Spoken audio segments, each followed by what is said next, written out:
आबे जी।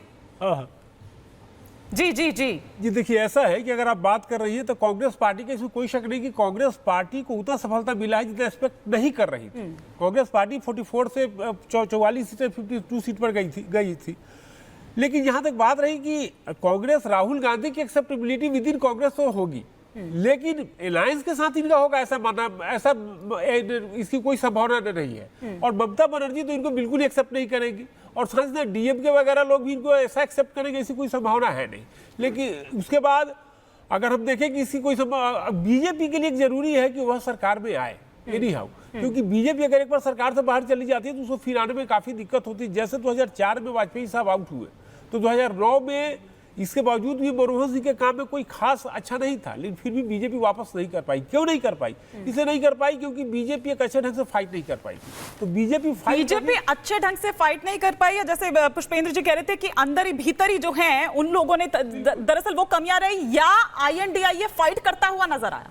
नहीं, देखिए दोनों बातों में फर्क है। नहीं, बीजेपी के लिए मैं बता रहा हूँ कि बीजेपी के लिए अच्छा है कि अगर इसका भविष्य भी अच्छा रहेगा, स्टेट में भी बढ़ेगी, सब कुछ अच्छा रहेगा, तब जब केंद्र में ही शासन में रहे। लेकिन एक बार केंद्र से शासन से अलग हो जाने के बाद बीजेपी के लिए स्थिति होती कि शासन। आप शायद मेरा सवाल नहीं समझे। नहीं, हिमानी जो बात कह रही हैं, बीजेपी ने फाइट की लेकिन इंडिया ने भी इस बार फाइट की। ऐसा इंडिया गठबंधन जो बना, क्योंकि पिछली बार से अजय जी, पिछली बार 2019 में एक तरह का सरेंडर मोड था। इस बार ये लोग भी प्रोएक्टिव थे, इन्होंने बैठकें की। भले ही उन बैठकों में कई बार ये सवाल पूछा गया कि भाई नेता नहीं है, इंडिया कभी फाइट नहीं दिखी। हम जमीन पे गए, हमारे एक एक कार्यक्रम। सर ये बहुत जबरदस्ती की बात है, नहीं ये मैं नहीं मानता हूं सर। आप जो इंडी एक साथ नजर आ रहे थे, नहीं आप जो एक ये जबरदस्ती की बात, पहले आसमान में थे सर ये वैसे ही है। अब पिछली बार सीट कितनी थी हमारी? हम कांग्रेस की बात कर रहे हैं, 44 थी, इस बार 100 टच कर रहे हैं। अगर बीजेपी सरकार बना ले, एनडीए बना ले, तो देखिए एक बात ध्यान रखिए कि सबसे पहले टूट इंडिक में होगी, क्योंकि 15 साल तक लोग बाहर सत्ता से नहीं रह सकते और वहां कोई आइडियोलॉजी के लिए नहीं गया है। सब लोग सत्ता, ज्यादातर लोग सत्ता से जुड़े हैं। हाँ। यहाँ तो एक केंद्रीय ताकत है जिसको मोदी कह दें या बीजेपी कह दें। अगर बीजेपी अकेले भी 250 लाती है और एनडीए की सरकार बनती है तो सबसे पहले इंडिया गठबंधन के वो लोग जो सत्ता के लिए जुड़े हुए थे, इसलिए कह रहा हूं उसमें टूट ज्यादा होगी। ये भी ध्यान रखिए। तो 400 पार का नारा सत्ता के बाद पूरा भी हो सकता है। मतलब पुष्पेंद्र जी, ये पॉइंट है, ये इंपॉर्टेंट बात है। पुष्पेंद्र जी ये कह रहे हैं कि अभी भी इंडिया गठबंधन की अगर सीटें 236 आई हैं, लेकिन अभी भी टूट वहां पर होगी और बड़ी होगी।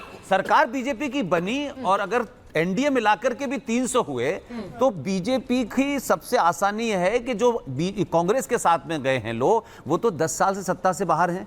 और कौन सा पॉलिटिशियन हो जाए जो सत्ता में बाहर बैठने के लिए आता है, वहां सबसे पहले टूट। लेकिन ये टूटने वाला है कौन? समाजवादी पार्टी भाई, जो लोग पावर से निकल सकते हैं, 5 के है। बड़ा वैलिड क्वेश्चन पूछा आपने।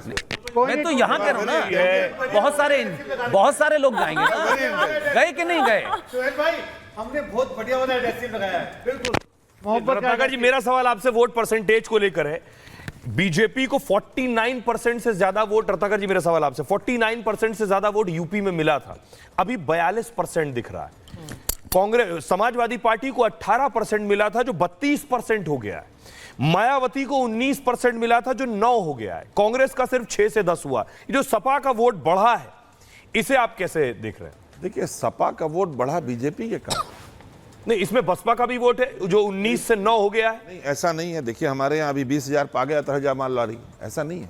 जैसे हमारे, आप सोच लीजिए 5.25 लाख की वोटिंग हो चुकी है हमारे काउंटिंग, यानी 5 लाख की बची है और नरेंद्र मोदी 75,000 से मात्र आगे है। जो व्यक्ति 5 लाख से जीता था वो व्यक्ति 75,000 से आगे है। दूसरी चीज, आप इस बात को देखिए, मैं स्टैटिस्टिक्स के परसेंटेज में यकीन नहीं करता। आपके यहाँ के आंकड़े बता रहा हूँ। 44,87 जब पाया था बीजेपी ने तो 303 सीट पाई थी।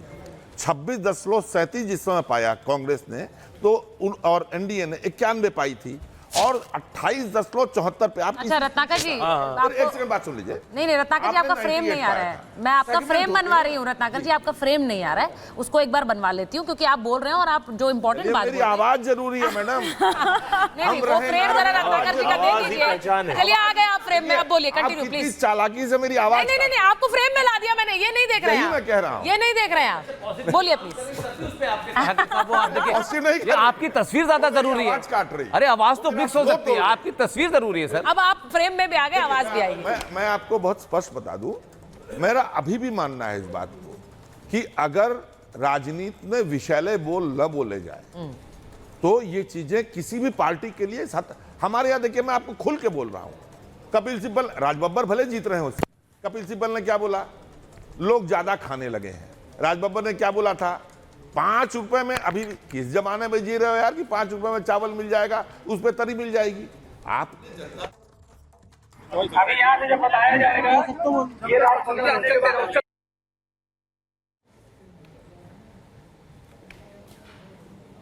तो अरुण गोविल बात कर रहे थे, अरुण गोविल जो कि मेरठ सीट